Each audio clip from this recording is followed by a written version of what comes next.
to life, even when life knocks us down, and even when all seems so dark around us, to search for that light that in fact is there to be found, if only we will keep searching and reaching.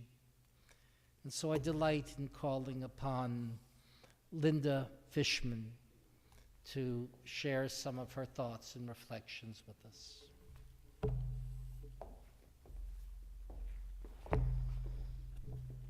That was an amazing introduction, half my speech. Now I'm only going to talk for 10 minutes. Thank you all for being here, and thank you for having me. It really is an honor and a privilege to be here, mostly because the welcoming environment everywhere I've been related to this temple has been incredible. Everyone's been so warm, and just the sincerity just is felt in every event that I've attended. So that really says something about the community. So again, thank you for being here. I am here to share my story, and as the rabbi said, hopefully inspire people and provide some hope and reassurance that no matter what you're faced with in life, you can make some choices about how to move forward.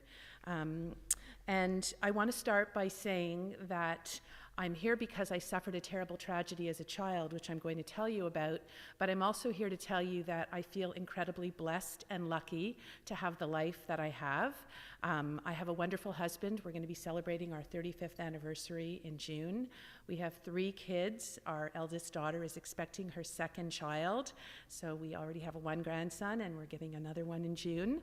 And I have a son-in-law who I really like, and he seems to like me because he texts me and calls me, so we have a really nice relationship. So I feel really blessed about my life, and that makes me even more grateful that in 1970, when I was faced with this terrible tragedy, that I made some different choices about how to move forward and how to choose life. So I will tell you a little about my story. I was 13 years old, and my family was planning the first bar mitzvah in our family, and we were all heading to California to celebrate this bar mitzvah for my cousin. I was going to go the week before. I did go the week before with my maternal grandparents so that we could set up an apartment that we were going to live in for a month. And my mother and sisters were arriving a week later, and my father was going to come the week after that. And my mother and sisters were flying on an Air Canada flight on Sunday morning, July 5th, 1970, and the plane crashed. All 109 people on board died that day, and the cause of the crash was pilot error, which is a really horrible thing to think about. My mother was 39 years old. Her name was Rita. My sisters were 11 and 8. Their names were Carla and Wendy. And it's so wonderful to be able to talk about them, because for the first almost 4 decades after the tragedy occurred, I did not talk about them, because back in the 70s, when tragedies occurred, for those of you who can think back to those days, tragedies were dealt with very differently than they're dealt with nowadays. And nobody talked about the people who died. Nobody talked about the tragedy. All of their personal belongings were removed from our house almost immediately. All of the pictures were put away, and it was almost as if their life was erased. And my father and I were left to manage on our own without grief counselors, without crisis intervention, without Facebook or Twitter or talk shows that would provide us with the support that nowadays people would be able to count on and gain tremendous support from, and from around the globe. We got none of that. It was pretty much up to us to figure out how to deal with this tragedy on our own. So like I said, I do love to talk about them because I want to keep their memory alive. And I want to just tell you a little bit about what our family was like before the tragedy occurred, because I think that those first 13 years were critical in helping me to make some of the choices I made about how to move forward. I grew up in a home in Montreal, in Côte Saint-Luc. Apparently, I found out a few days ago that Cindy and I grew up in the same neighborhood, and now that I'm looking at you, I totally remember you. So I grew up in a home where charity and doing fundraising activities and helping others was just part of our everyday life. My mother was the president of what was then called, as a volunteer, what was then called the Montreal Association for the Mentally Retarded. That was what they called it back then. And so we did a tremendous amount of charity events and all kinds of things that we could do to help others. And I grew up in a home where that was just what we did, and that was part of our life, making a difference in the lives of other people. My mother also worked full-time, and every minute that she wasn't working, we had people over, extended family, friends. It seemed like our house was always hopping and busy with company, which really made it feel like a very busy, wonderful, happy home. My sister Carla, who was 11, was the intellectual one of the three of us. She was the one who loved to read. She did needlepoint. She looked after our family cat, and she always dreamed about being a doctor. Wendy, the youngest one, who was 8, was our little actress in the family, always skipping and dancing and jumping around, and she was our entertainer, and she always said that when she grew up, she wanted to move to Hollywood and be an actress. And I was the responsible one. I was the one who looked after all the kids when they came over to our house. I was the one who helped clean up the house, and that's why I was able to convince my mother to let me go with my grandparents the week before so that I could set up the apartment.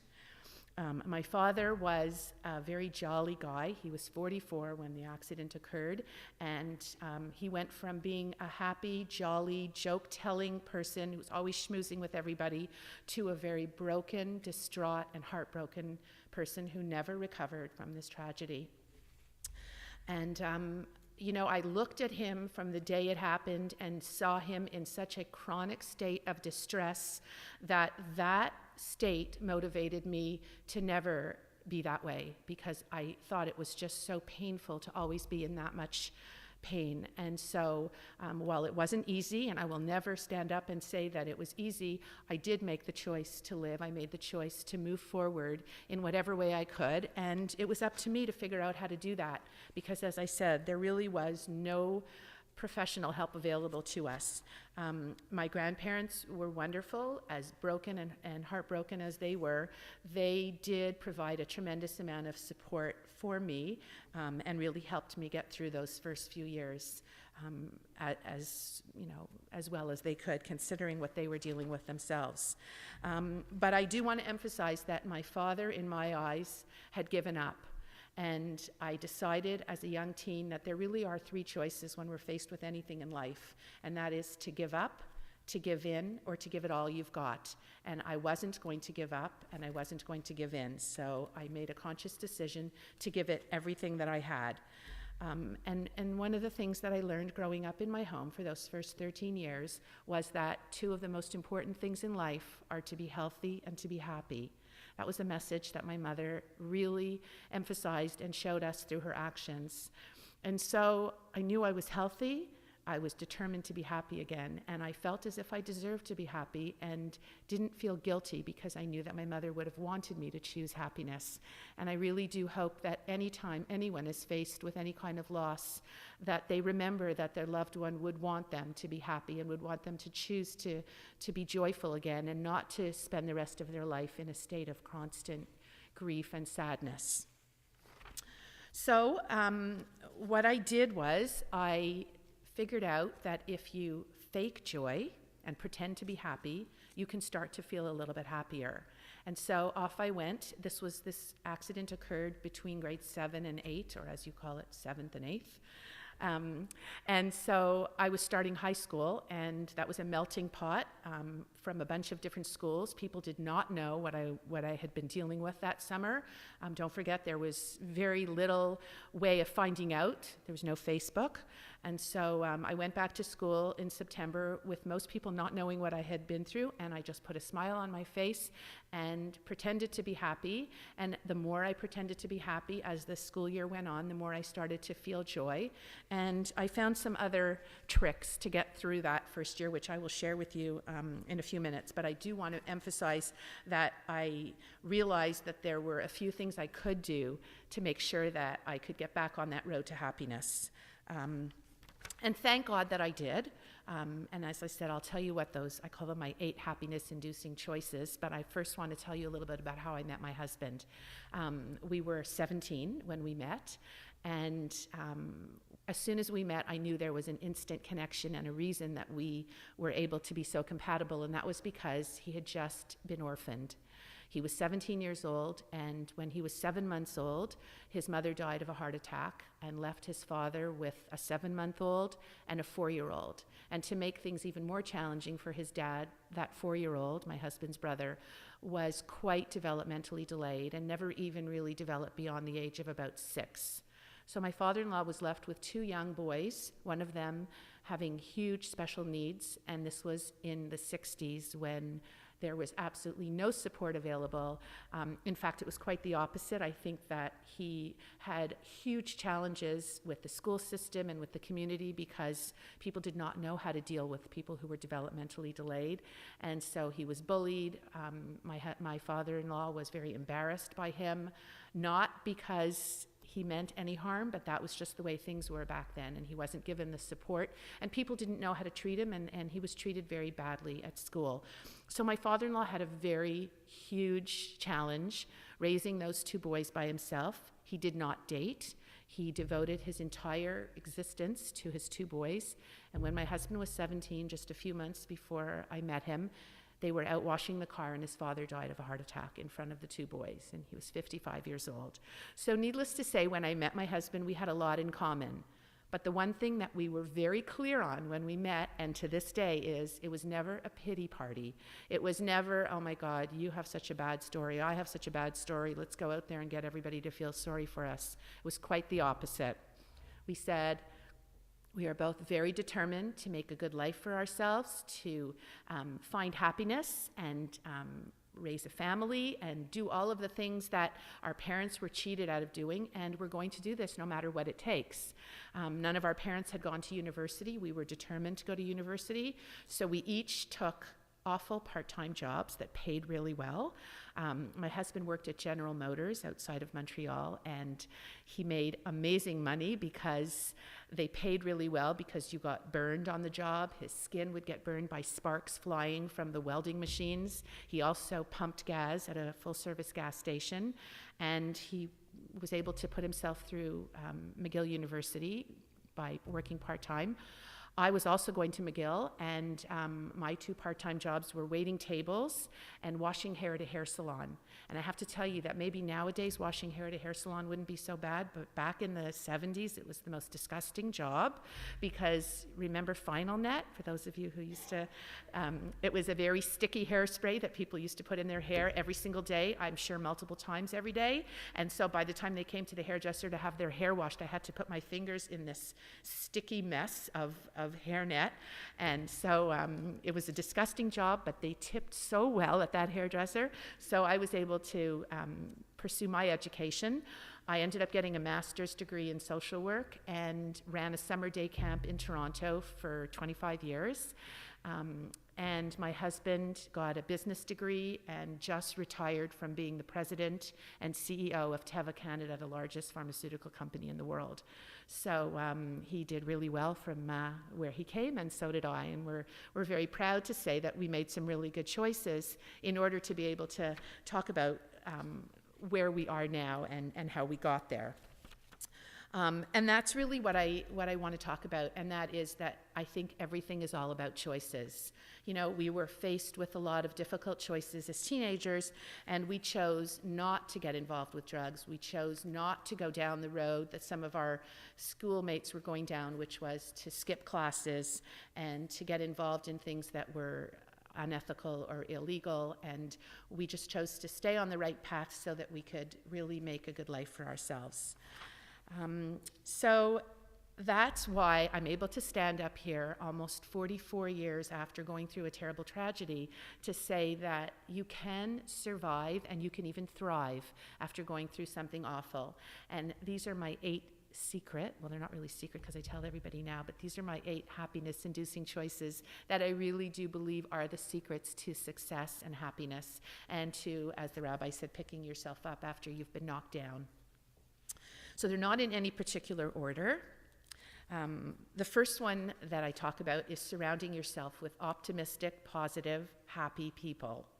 And I really do believe that it's so important to spend time with happy people, people who smile, people who want to solve problems, people who like to share good news, people who like to celebrate, because the other people that I stay away from are the complaining, miserable, nasty, never grateful, never happy, nothing is ever good enough people. And those are the people that I call the weeds in the garden, and I say, don't water the weeds, water the flowers. There's so many wonderful, beautiful flowers out there, and you can choose people who will inspire you, or you can choose people who will drain you. And I think that the happy, positive people inspire you, and the negative people suck the life out of you. So I'm a big believer in hanging around with positive people. Number 2, stay busy and continue to learn and grow. For the months and years, and even to this day, I must confess, I stay extremely busy. I'm still old-fashioned and write everything down in a calendar because I like looking at my month and seeing that every single day has something written.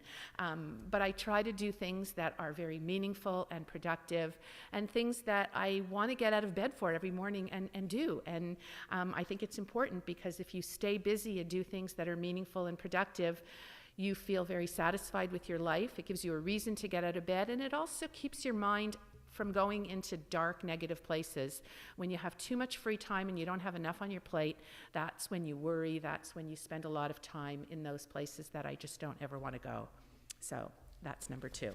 Number 3, and this one I think is the most important, is to help others. I think the most important thing that we can do in our life is to make a difference in the lives of other people, to reach out and to help others with acts of loving kindness. It's one of our core Jewish values, and I really do believe that it makes a difference and makes you feel like you really are leading a meaningful life. We're so in awe of professional heroes and professional helpers, people who get paid to make a difference in the lives of others, and yet I think we really underestimate our own ability to make a difference in people's lives. One of the things that was really meaningful to me when I was going through this terrible time while I was in high school was to be invited to people's homes for dinner. It sounds so nothing and so insignificant, but for me it was huge, because I didn't have to go home to an empty house, to that silent empty house, and I didn't have to eat by myself. I could eat with another family, and it was a small thing for someone to do, but it was huge for me.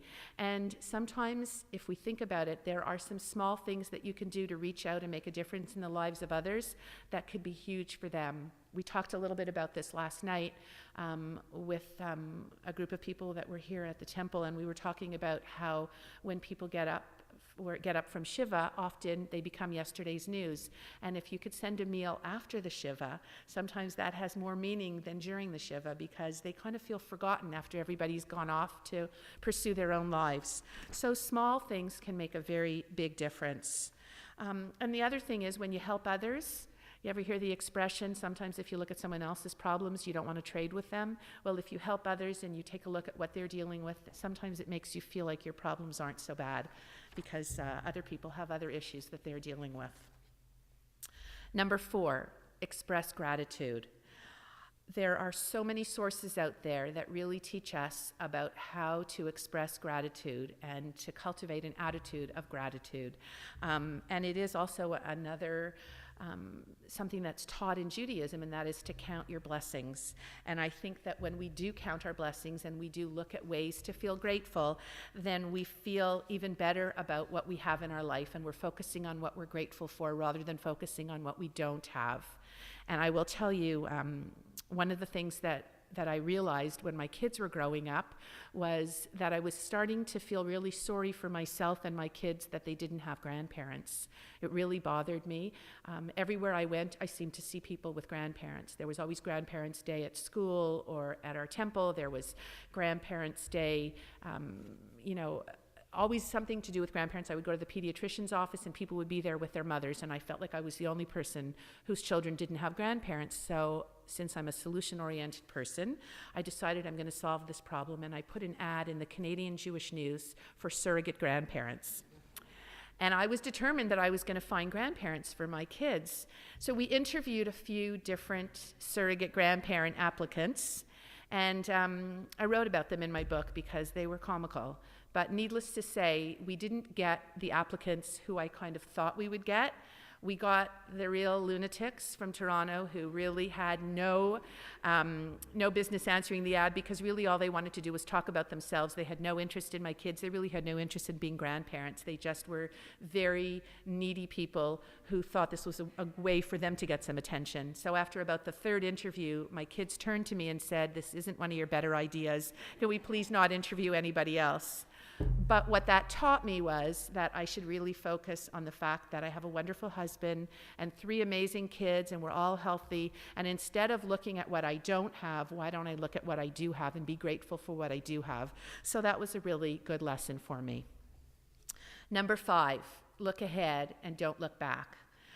You know, we all have issues and fights and disagreements with people, broiguses with people, and we often spend a lot of time rehashing it and replaying it in our head and fighting with people and telling other people about it. And we're spending so much time looking back at what happened and what we regret and what we don't like and who we're angry about, that we're giving up time on the present and time planning for the future, because we're stuck in that past issue resolving place. So my comparison is that wonderful woman who lives in my car who tells me how to get from point A to point B. She's amazing. If she tells me to turn right and I turn left, she doesn't start screaming at me. She doesn't get upset. We don't have a whole debate about, "I told you to turn right, why did you turn left?" She simply says, "Recalculating." It's brilliant. And so I've learned a lot from her, because she does not focus on where we took a wrong turn and where we ended up and how we ended up in the wrong place and why we ended up in the wrong place. She simply recalculates. And I think that we could learn something from her when it comes to life. When you end up somewhere that you don't want to be and you've made some wrong turns and people have ticked you off, just recalculate. Really, what is the point? You're not going to get where you want to go if you're spending so much time figuring out where you went wrong. So that's number 5. The next one is spend time with animals.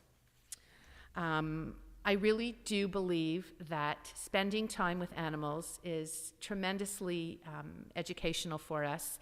We have 2 dogs. We just got a puppy, and we did have 3 dogs for a while, and we also rescue little kittens that are too small to be without their mothers and have been abandoned for whatever reason.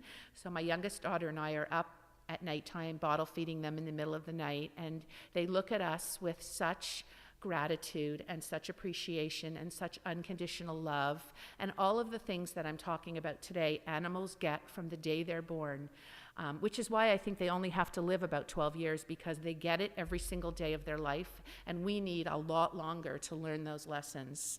So I do think that we have a lot to learn from animals. The next one is, and this, like I said, they're not in any particular order, is to have faith in God and to have patience. And I think we have to remind ourselves when we're going through any kind of a difficult time to have faith and to know that God is with us and that we will have his presence and his protection. And we also have to have patience and know that while things might be bad right now or difficult, they will get better. And last but not least is to choose positive thoughts. I really believe that you cannot live a positive life if you have a negative mind.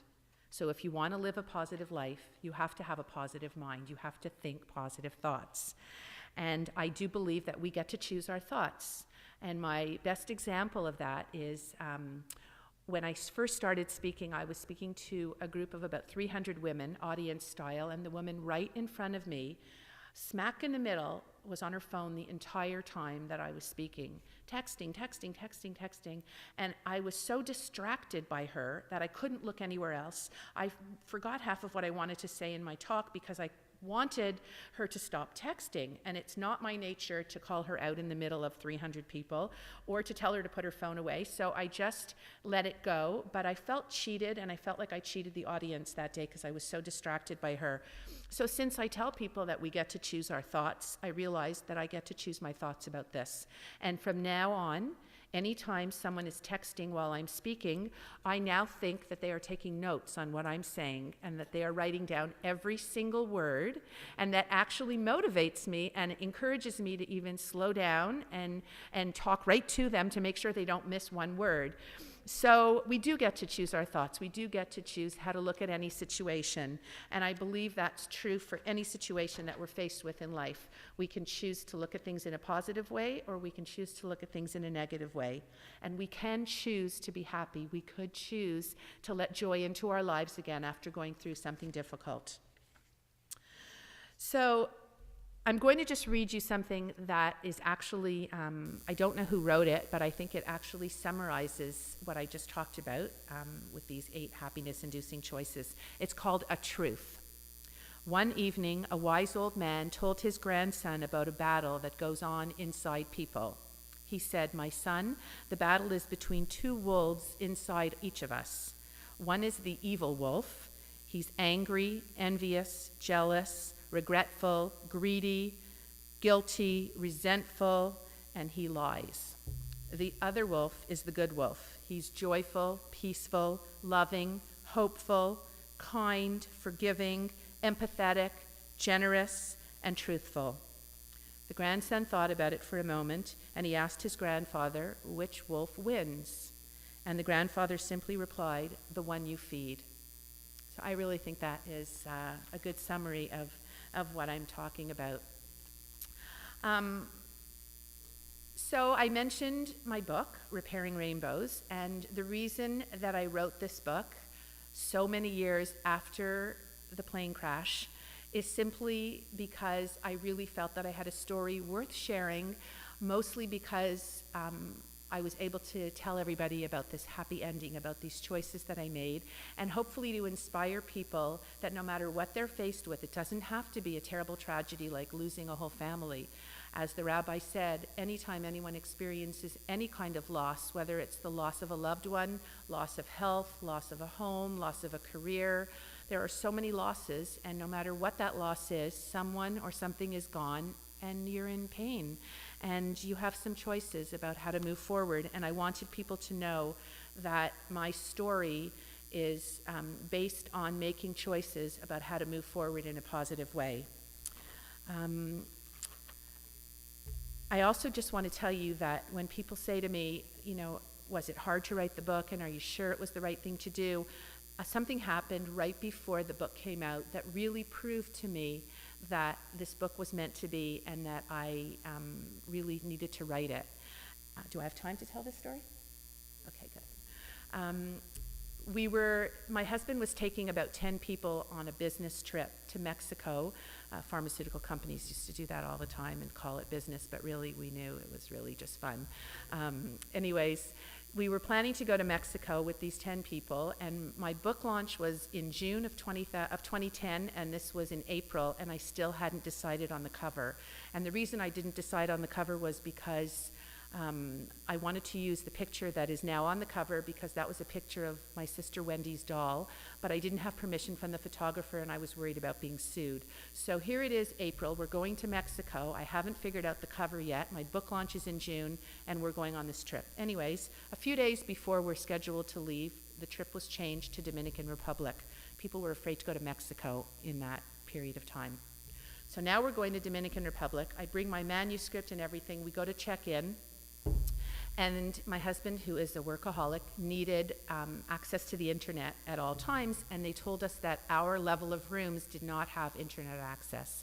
And they said you'd have to upgrade, and he would never stay in a room better than the rest of the people that we were with. So he said, "No, I'm not upgrading. Isn't there anything you can do?" And they said, "Well, we have a business center. You're welcome to use the business center. We'll give you a different bracelet, a black bracelet, but you have to promise us you'll only use it for the business center and you won't go on the private beach." And we said, "Oh, no problem. We're just going to use it for the business center." So they gave us the black bracelets, and the next day we went to the private beach. The most rebellious thing we've probably ever done. But we went to the private beach, and I have my manuscript spread out, and it was no big deal, this private beach. I don't know why they made such a big fuss about it. And this woman is sitting near me and wants to know what I'm doing, and I tell her, and I tell her that, I'm trying to figure out about the cover and everything, and she says, "Stay right there." And she goes and brings over this man who she introduces to me, who she had met the day before on the beach, who was a retired Air Canada pilot who witnessed the plane crash. This is the first time in my life that I've ever met anybody who witnessed the plane crash, and here I am on a beach I'm not supposed to be on, in Dominican Republic when I'm supposed to be in Mexico, and I meet this man. And so he tells me a few things that more than I wanted to know, but anyways, we talked, and when I told him about my dilemma with the cover, he said, stay right here. He goes and gets his wife, who works for the Toronto Star, who told me when she gets back she will find out who the photographer is, and she did. So that validated for me that my book was meant to be written and this story was meant to be shared. And I'm really happy that I'm getting the kind of response that I am getting from the book, because it's not even my story anymore. It seems to be a story that many people can relate to, and it seems to be a story with different components that different people choose to relate to based on their own life experiences. So for that, I'm really grateful. I guess what I really want to do is just emphasize how important it is to make a difference in other people's lives and to go out there and do what you can to help people who are suffering, because you never really know. There could be a lot of people who are faking joy, and you as individual heroes can make a big difference in their lives. And I just want to read one final story by Michael Josephson, who I think this is absolutely amazing. It's called What Will Matter. Ready or not, someday it will all come to an end. There will be no more sunrises, no minutes, hours, or days. All the things you collected, whether treasured or forgotten, will pass to someone else. Your wealth, fame, and power will shrivel to irrelevance. It won't matter what you owned or what you were owed. Your grudges, resentments, frustrations, and jealousies will finally disappear. And so too your hopes, ambitions, plans, and to-do lists will expire. The wins and losses that once seemed so important will fade away. It won't matter where you came from or what side of the tracks you lived on. It won't matter whether you were beautiful or brilliant. Even your gender and skin color will be irrelevant. So what will matter? How will the value of your days be measured? What will matter is not your success, but your significance. What will matter is not what you learned, but what you taught. What will matter is every act of integrity, compassion, courage, or sacrifice that enriched, empowered, or encouraged others to emulate your example. What will matter is not your competence, but your character. What will matter is not how many people you knew, but how many people will feel a lasting loss when you are gone. What will matter is not your memories, but the memories of those who loved you. What will matter is how long you will be remembered, by whom, and for what. Living a life that matters doesn't happen by accident. It's not a matter of circumstance, it's a matter of choice.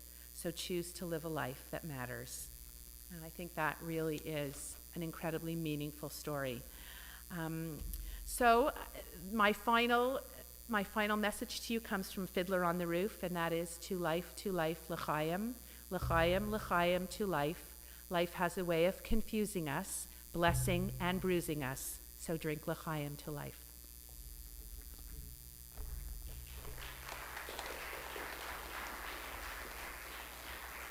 Get your money's worth? Get your money's worth?